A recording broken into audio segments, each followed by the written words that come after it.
इसमें आज से इस श्रृंखला के अंतर्गत हम एनसीईआरटी जो गणित का हल है, गणित की पूर्ण बुक है, संपूर्ण बुक है, जो कि यूपी बोर्ड, सीबीएसई बोर्ड और कई बोर्डों में इसका प्रयोग किया जाता है और इसे सिलेबस में इंक्लूड किया गया है।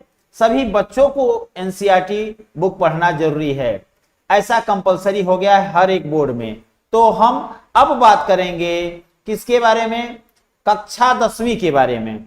बेटा आप लोगों के बीच में मैं अलग अलग तरीके से क्लास लेकर आता रहता हूं, जिसमें आज मैं कक्षा 10वीं की क्लास स्टार्ट कर रहा हूं, जिसमें आज मैं बात करूंगा वास्तविक संख्या के बारे में। क्या होता है रियल नंबर, रियल में ये नंबर कैसे होते हैं, और आज प्रश्नावली 1.1 के कुछ बेहतरीन प्रश्नों को हल करेंगे। जब तक क्लास स्टार्ट कर रहे हैं हमारे साथ जुड़ चुके हैं Deva Sonkar, Vishal Pandey, short video new uploader. मैं मानता हूं कि क्लास आज मेरी लेट है, बट मैं ये चाहूंगा कि प्रतिदिन आप लोग मेरे साथ जुड़ जाइए, प्रतिदिन आप लोग मेरे साथ जुड़ेंगे और ये लाइव क्लास हम चलाएंगे शाम के 8 बजे से। शाम के 8 बजे इसी चैनल पे प्रतिदिन आप लोग उपलब्ध हो जाएं। शाम के 8 बजे, प्रतिदिन शाम को 8 बजे लाइव मेरे साथ एनसीईआरटी की बुक आप सॉल्व करेंगे। ठीक है, तो इस तरीके से हम लोग पूरी श्रृंखला खत्म करेंगे। सर ये एनसीईआरटी बुक सॉल्व क्यों करा रहे हैं? पहली बात, पहला प्रश्न, ये इसलिए करा रहे हैं क्योंकि हर एक वर्ग का बच्चा जब एनसीईआरटी के बुक को सॉल्व करता है तो उसे क्वेश्चन में उलझन होती है। और अभी तक मैंने देखा कि YouTube पर जो वीडियो उपलब्ध है वो कहीं कॉपी पे बताया गया है और आधे तीहे क्वेश्चन किए गए हैं। लेकिन अब मैं चाहता हूं कि रेगुलरली लाइव क्लास के थ्रू आप लोगों के बीच आकर मैं पूरा का पूरा एनसीईआरटी आपके बीच खत्म कर दूं। और इस श्रृंखला में आपका सहयोग सबसे महत्वपूर्ण है। यदि आप मेरा सहयोग देते हैं तो ये भरोसा मान के चलिए कि मैं लगातार पूरा का पूरा एनसीईआरटी फ्री यूट्यूब पर पढ़ाने जा रहा हूं। ये अपने आप में एक यूनिक काम है और सबसे बड़ी मेहनत है, और इस मेहनत के पीछे कई लोगों का हाथ है। मैं आपको बाद में उनसे रूबरू कराऊंगा। उदय गुप्ता जुड़ चुके हैं, अभिनव उपाध्याय, बहुत बढ़िया। तो चलिए अब क्लास स्टार्ट करते हैं। आज की क्लास में सबसे पहले हम बात करेंगे कि वास्तविक संख्या होती क्या है। सबसे पहले हम वास्तविक संख्या के बारे में समझे बेटा। तो वास्तविक संख्या क्या होती है, तो सबसे पहले हम वास्तविक संख्या के बारे में बात करेंगे। तो मुझे ये बताइए कि संख्या क्या होती है। वास्तविक संख्या में आने से पहले आप इस बात से समझें, अच्छे से समझें कि सच में वास्तविक संख्या होती क्या है। तो उससे पहले हमको बताइए संख्या क्या होती है, तब तो वास्तविक संख्या तक पहुंचेंगे। पहले होता है अंक। क्या होता है बेटा? अंक होता है। अंक को अंग्रेजी में बोलते हैं बेटा डिजिट। थोड़ी थोड़ी बात बताएंगे, जैसे आप हिंदी में पढ़ते हैं क म ल, कमल। देखिए इसमें 3 वर्ण है, क म और ल, तीनों मिला के कमल तैयार करता है, यानी एक शब्द तैयार करता है, जिसमें इसका की जो आइडेंटिटी है वो अपने आप में क्या है? अक्षर है। अक्षर क्या होता है? जिसका क्षय ना हो। उसी तरीके से हमारी पूरी गणित में 0 1 2 3 4 5 6 7 8 9 तक कुल हमारे कितने?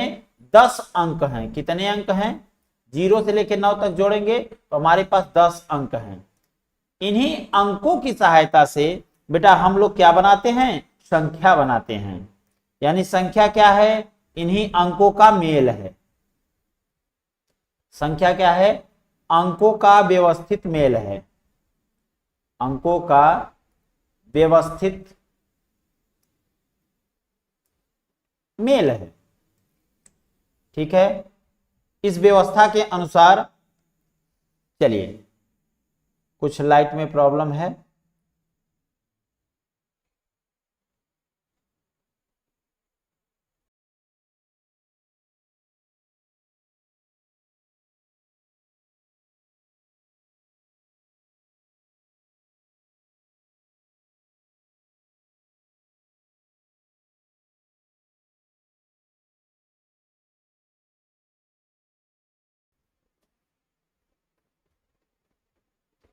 तो बेटा इसमें हम अंकों की व्यवस्था देख रहे हैं, अंकों का व्यवस्थित मेल, अंकों का व्यवस्था के साथ मेल किया जाए।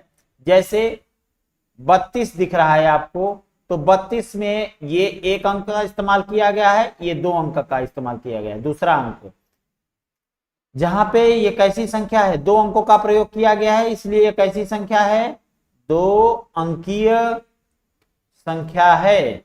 कैसी संख्या है, 2 अंकीय संख्या, 2 अंकों से मिलकर बनी है, तो इसलिए 2 अंकीय संख्या होगी, जिसमें इसको, इस 2 को क्या बोलेंगे, इकाई, और इसको क्या बोलेंगे, दहाई बोलेंगे। एक इकाई है तो दूसरा क्या है, दहाई है। ठीक है। अब संख्या चूंकि इतनी ज्यादा होती है, इतना इनका परिवार बड़ा होता है कि इनके परिवार को तोड़ना शुरू किए, तो सबसे पहली जो परिवार की संख्या आई वो आई प्राकृत संख्या। प्राकृत या प्राकृतिक संख्या बोलते हैं, नेचुरल नंबर। काफी दिनों के बाद डिजिटल बोर्ड पे आए हैं बेटा, इसलिए थोड़ा लिखने में दिक्कत हो रही है, सेटअप नहीं हो पा रहा है, लेकिन आप थोड़ा समझने का प्रयास करिएगा। नेचुरल नंबर n को कैसे दिखाते हैं, जितनी भी संख्याएं होती हैं वो कुछ यहां से शुरू होती हैं, किसका, प्राकृतिक संख्या।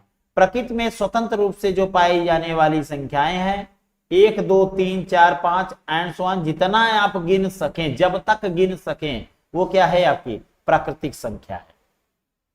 इस फैमिली में अभी कई लोग नहीं आए हैं, यानी अंकों के इस परिवार में कई लोग उपलब्ध नहीं हैं, तो इस परिवार में एक नया अगर हम डाल दें, तो नया किसको डालेंगे भाई, 0 की कमी है, तो 0 1 2 3 4 इस तरीके से संख्याएं बढ़ जाएंगी, तो पूरा का पूरा ये पूर्ण संख्या हो जाएगी।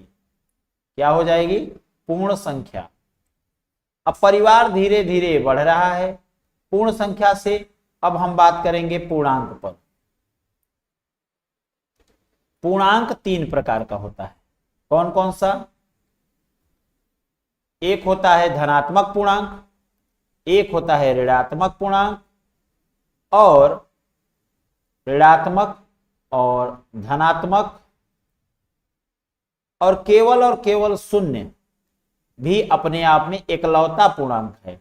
तो ऋणात्मक पूर्णांक में क्या आएंगे, जितनी भी प्राकृतिक संख्याएं दिख रही हैं, इस परिवार के सभी सदस्य के सामने माइनस नामक चिन्ह लगा देंगे, -1 -2 और -3, इसी तरीके से हम चिन्ह लगा देंगे।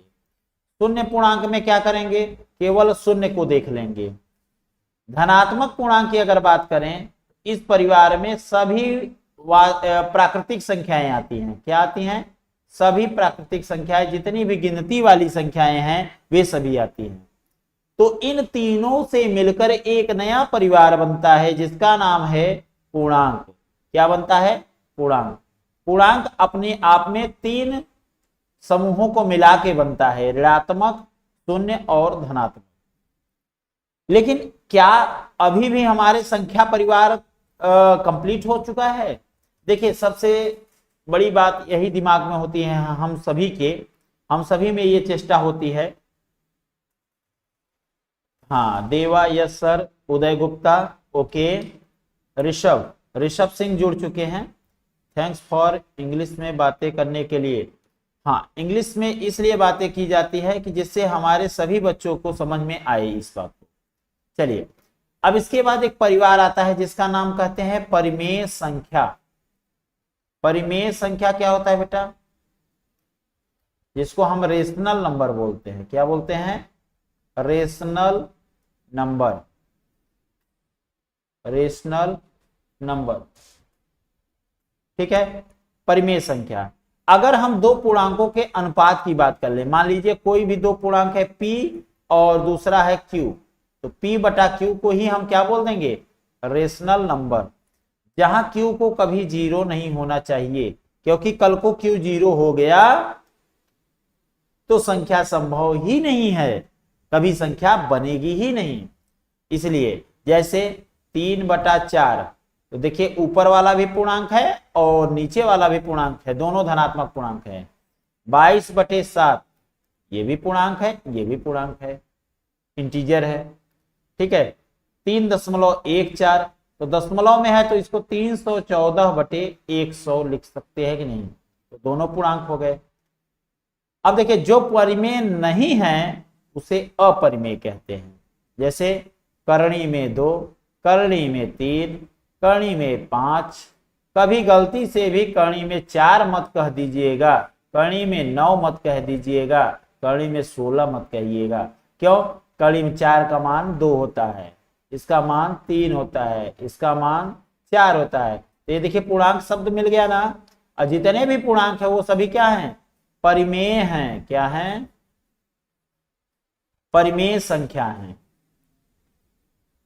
और जबकि ये जितने भी हैं अंडर रूट के अंदर, ये सारी चीजें अंडर रूट के अंदर उलझ कर रह जाती हैं, इसलिए क्या है, अपरिमेय है। तो इन दोनों परिवार को मिला दिया जाए तो वास्तविक संख्या बनता है। क्या बनता है? वास्तविक संख्या। और वास्तविक संख्या के परिवार में दो चीजें आती हैं, परिमेय और अपरिमेय। क्या आती हैं? परिमेय और अपरिमेय संख्या। ठीक है सर जी, अब क्वेश्चन पे आ जाइए, बहुत कुछ हुआ। तो यूक्लिड विभाजन प्रमेयिका की कहानी है। डायरेक्ट हाई स्कूल में पहला टॉपिक है आपका यूक्लिड विभाजन प्रमेयिका, और पहला प्रश्न आपके स्क्रीन पे आ चुका है। सर जी केबीसी खेल रहे हैं क्या, स्क्रीन पे बुला रहे हैं? आपके लिए केबीसी ही है, एग्जाम देना है तो आपको तैयारी जरूर करनी होगी, और उस तैयारी में 4 चांद लगाने वाली है ये क्लास। जब भी आपको दिक्कत होगी, ये क्लास हमेशा YouTube पे निःशुल्क उपलब्ध होगी, और प्रयास ये रखिएगा कि लाइव क्लास में आप रहिएगा, जिससे कि इंटरेक्शन बना रहे और हमारी आपकी बात होती रहे। ठीक है, लगातार आपकी बात हमसे होती रहे। गणेश त्रिपाठी सर, पूर्ण और प्राकृतिक संख्या में क्या अंतर है? वीडियो को थोड़ा सा पीछे ले जाइए, आपको समझ में आ जाएगा। पूर्ण संख्याओं में क्या होता है कि 0, 1, 2, 3 सभी आते हैं, जबकि प्राकृतिक संख्याओं में 1 से शुरुआत होती है। ठीक है, कुछ टेक्निकल इशू है जिसके कारण दिक्कत हो रही है, बाकी आपकी क्लास लगातार चलती रहेगी, घबराइए नहीं।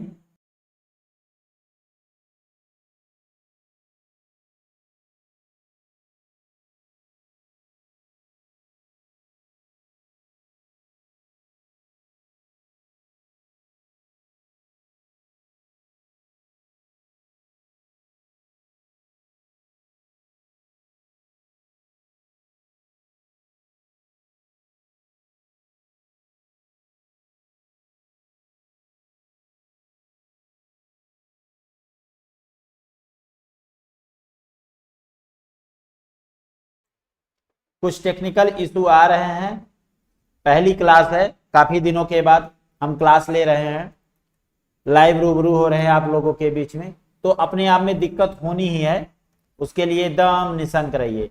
तो थोड़ी देर के लिए हम चाहते हैं कि आपको पहले यूक्लिड विभाजन प्रमेयिका के बारे में बता दें। क्या होता है यूक्लिड विभाजन प्रमेयिका?